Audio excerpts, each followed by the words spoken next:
To my new vlog. તમારે બધાનું સ્વાગત છે એક નવા વ્લોગમાં. અને આજે છે શું કહેવાય, અમારે જવાનું છે મારા બાપા, મોટા પપ્પા થાય અમારે શું કહેવાય રિલેટિવમાં. તો એની જે છોકરી છે એના લગ્ન છે, પણ એના લગ્ન દેહમાં છે. તો એ લોકો અહીંયા ખાલી આમ જમવાનું કર્યું છે બધાને. આની ઇગ્નોર કરજો, હારો આવ્યું બધોય તે. અને અત્યારે અમારે ત્યાં બપોરે જમવા જવાનું છે. તો અત્યારે વાગી ગયા છે 9 અને ત્યાં મેં જાઉં ના ઘડી બધા બેસું, પછી ના વાડી જે રાખેલી છે ત્યાં જમશું અને પછી ઘરે વહી આવશું. તો અત્યારે અમે બધા ત્યાં જાય છીએ અને મારા મમ્મી રેડી થઈ ગયા છે. આયરા મારા મમ્મી. તો પેલા બધાને જય માતાજી, જય શ્રી કૃષ્ણ. અને અમારે કુટુંબમાં લાલા કાકાને અમારે લગ્ન છે દીકરીના, તે આજે લગ્ન લખે છે. અને વીજપડી સમૂહ લગ્નમાં લગ્ન કરે છે, પણ અહીંયા લગ્ન લખે અને બધાને જમવાનું કર્યું છે. બધાને જેને જમાડવા હોય ને એને બધાને આજે બધાને જમવાનું છે. અને ત્યાં અમે જમવા જાહું અને લગ્ન લખશે, સાબ આવશે, એવું બધું આવશે. એટલે બપોરે 1-2 વાગ્યા લગી અમારા કાકાને ઘેરે છીએ અમે બધા. અચ્છા, ઠીક હે. ફેમિલીમાં તો કોણ છે? હું ને ગુડી, પપ્પા ને ગુડી, 3. મારા ભાઈ તો અમદાવાદ. હા, એ તો અમદાવાદ છે. તો હવે એમ બધા જાય છે ન્યા. તો હવે એમ બધા ત્યાં જાય છે. મારે બ્લોગ તો દર વખતે ફટાફટ જ ચાલુ કરવાનો, કોને ખબર હું બોલતી હોઉં ત્યારે. મારા પપ્પા કે ઉતાવળ કરો. અરે ઘડિયાળ નીકળી. આ તાર ઘડિયાળ. ધીસ ઇઝ માય વોચ, જેને જે ટાઈમે કરવાનું બાકી છે. અને મારા માથાનો કાંઈ મેળ આવતો નહોતો, ઉતાવળ થતી હતી, તો મેં નોર્મલ છૂટાવાળ રાખી લીધા છે. અને મારા પપ્પાજી નીચે વાટ જોવે છે. તો આપણે બધા મળીએ ત્યાં.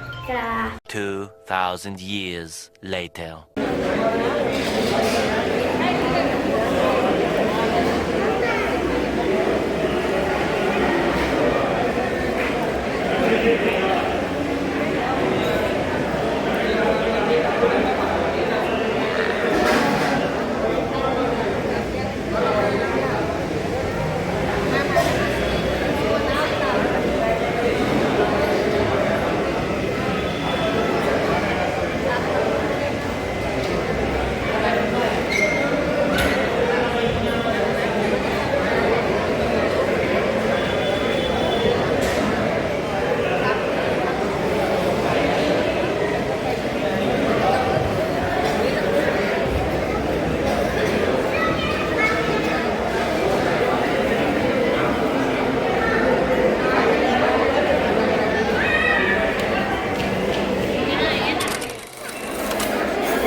हम घर जा रहे हैं, मैं और मेरी मम्मी. મારા પપ્પાજી ન્યા કહેવાય યાર, આ છે થોડુંક કામ જે હોય એ કરાવવાનું હોય ને એટલે. અને હું અને મારા મમ્મી નીકળી ગયા છે. તો હું મારા વાળ જોતી હતી તો મારા મમ્મી કે બનાવેલા થોડોક વાઘરણ છે. તો અત્યારમાં હવે વાગી ગયા છે શું કહેવાય 7:30 અને અમે ક્યારના વહી આવ્યા હતા ઘરે. પણ મેં પછી કંઈ બ્લોગ નહોતો ઉતાર્યો કારણ કે હું થાકી ગઈ હતી. કંઈ કર્યું તો નહોતું, પણ બેઠા થાકી ગયા હતા. અમે ત્યાં ગયા, પછી બેઠા ઘડી ત્યાં કંકોત્રીને એવું બધું લખતા હતા. પછી સાબ આવી, પછી ઉપર અમે બેહવા જે વાડી રાખેલી હતી એનું ઉપર જે હતું ને અમે બેહવા ગયા. નીચે બધા ભાઈઓ જેમાં. પછી પાછું અમે નીચે આવ્યા, પછી અમે બધા જેમાં અને ત્યાં ઘડીક બેઠા. પછી પાછી વાતું કરી તા 1-2 તો પાકા થઈ જ ગયા હતા, મને યાદ છે ત્યાં લગી. પછી અમે ઘરે વહી આવ્યા ને બધા થાકી ગયા હતા. મારા પપ્પાજી ત્યાં જ હતા. તો પછી અમે બધા વહી આવ્યા ને થાકી ગયા. પછી સૂતા રહ્યા અમે બધા. તમારા મમ્મી થાકી ગયા છે પણ એને રોટલી કરવાની છે. એમ કોણ દાંત કાઢે? तुम्हारा मम्मी यहाँ रोटली करे थे। कैसा लग रहा है आपको रोटी करके? हाँ, अच्छा लग रहा है।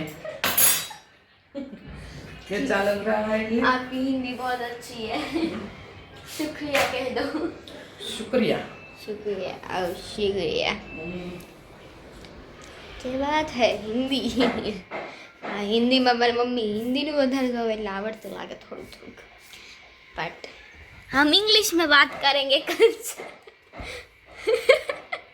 दीदी वाह दीदी नहीं नहीं दीदी वाह दीदी मतलब व्हाट इज दिस મારા મુझे દાંત ખાંડ ઓકે તો હું કહેવાય આજના હવે બ્લોગ માટે એટલું જ હતું મજા આવી કારણ કે કંઈક બહારનું ખાવાનું મળ્યું અને એવું ગમે એ વિચાર હું વધારે તો દાળ ભાત જ ખાતી હોઉં તો મેં તો નકરા દાળ ભાત ખાધા બાકી બધું ખાધું પણ મેં વધારે દાળ ભાત ખાધા પછી ના ઘડીક જેવો થોડોક પીટીઓ ઉતારે તો ખાધું પીતું ને હું બધું કર્યું પછી અમે ઘરે આવ્યા હતા અને પછી અમે સૂઈ ગયા હતા પછી મારા પપ્પા આવ્યા હતા એ થાકી ગયા હતા તે સુઈ ગયા હતા હું મુખવાસ ખાઉં છું બાઈ દવે મારી મમ્મી ધાબે હૂકવો હતો આજે 2-3 દિવસથી હૂકવે છે તો આજના વ્લોગ માટે એટલું જ હતું જો તમને આ વ્લોગ ગમે તો લાઈક કરજો શેર કરજો અને સબસ્ક્રાઈબ કરજો આપણે બધા મળીએ નવા વ્લોગમાં ત્યાં સુધી bye bye take care Radhe Radhe खत्म